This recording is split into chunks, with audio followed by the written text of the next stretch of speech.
Hello everybody, hope you're all well. It's the end of round 6, it's a Monday morning, we have a late Sunday game to review, and what a performance by the guys, seriously. I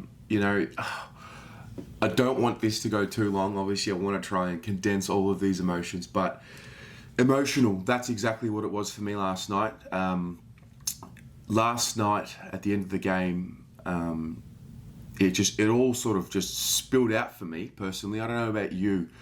The last week was a tough week for us as footy fans and Melburnians, Victorians. The lockdown happens, and obviously with all this news that's happening, you want to stay positive and you want to have that positive mindset. But at the end of the day, coronavirus has been a fucking cunt.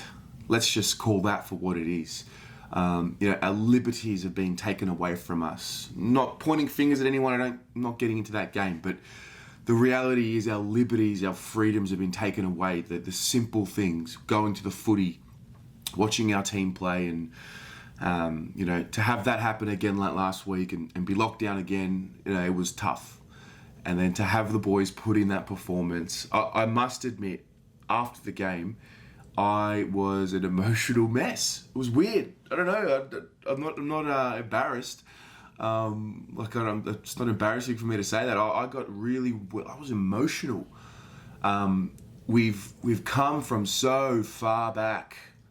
This rebuild has put us through so much. We've had to wait and wait and wait.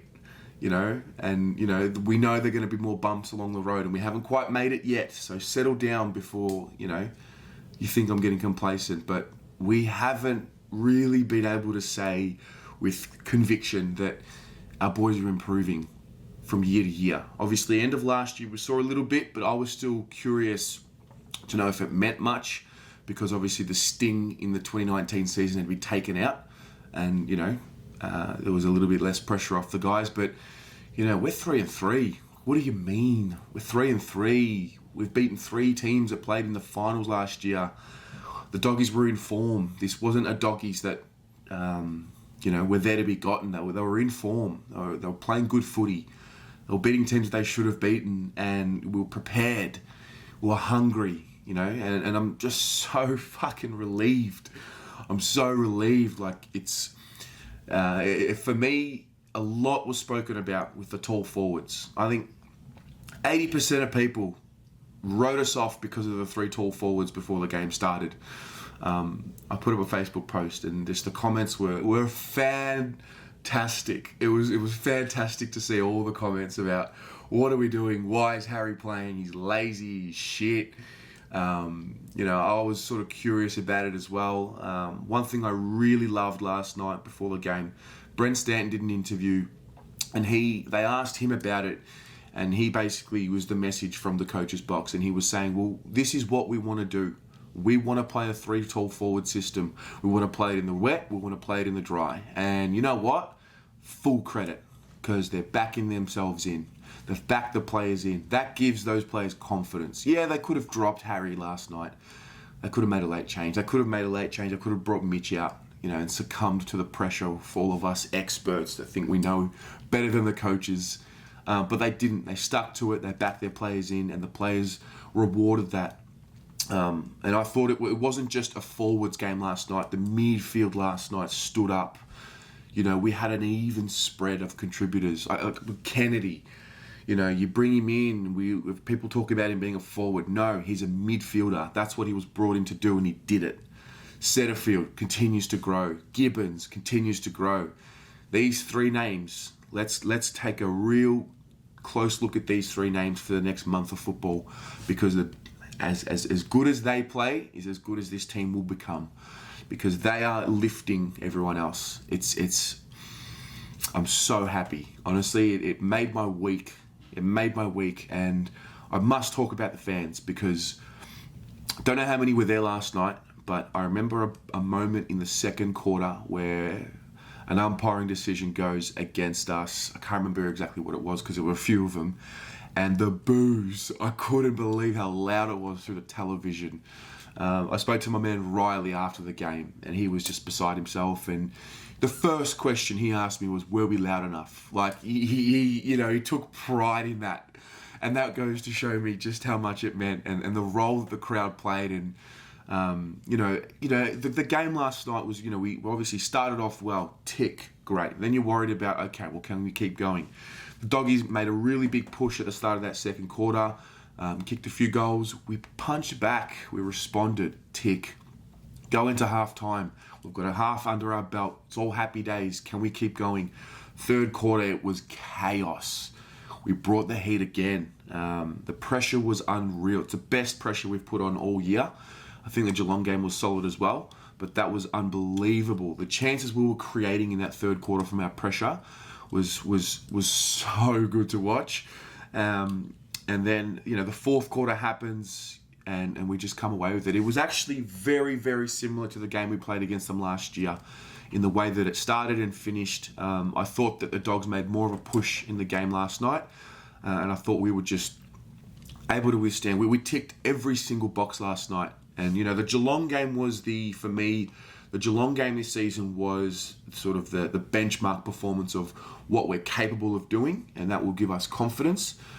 But that game last night, that is the best game we've played with this group across 4 quarters for me. And so we'll look at the Geelong game and we'll look at that as the game that gives us confidence to know that we can do it against anyone. But we look at that Doggies game last night and we say, right, that is the benchmark for the 4-quarter performance that we want to bring. Now, it's not always going to go our way. 52 points. Are you mad?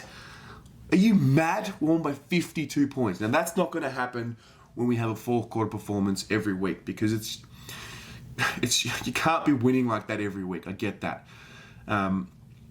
But the effort and the pressure, Harry was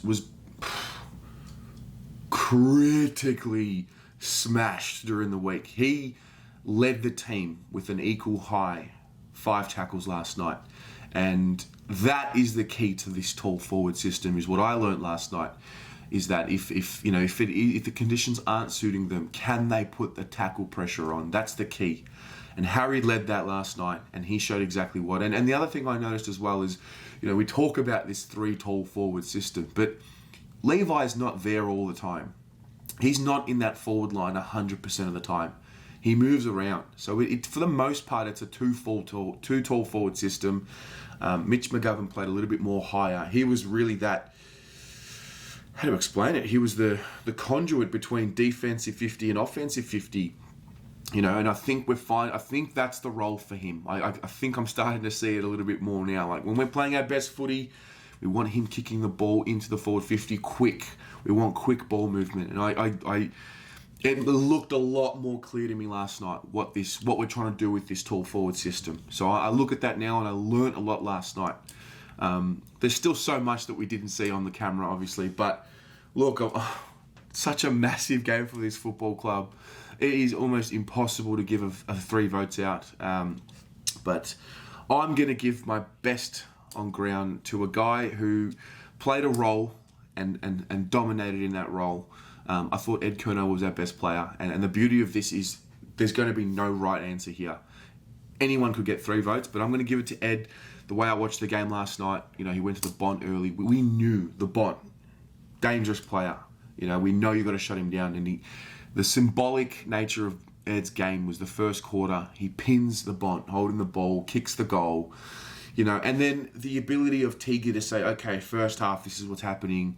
Ed, you got to go to Bailey Smith in the second half. And to shut him down in the second half as well. It was just, because you think about it, he's probably preparing for the Bont all week mentally and pre-game, and maybe knowing he could be changed up, and then to be able to change mid-game, go to the next player, understand what he's doing and do the role.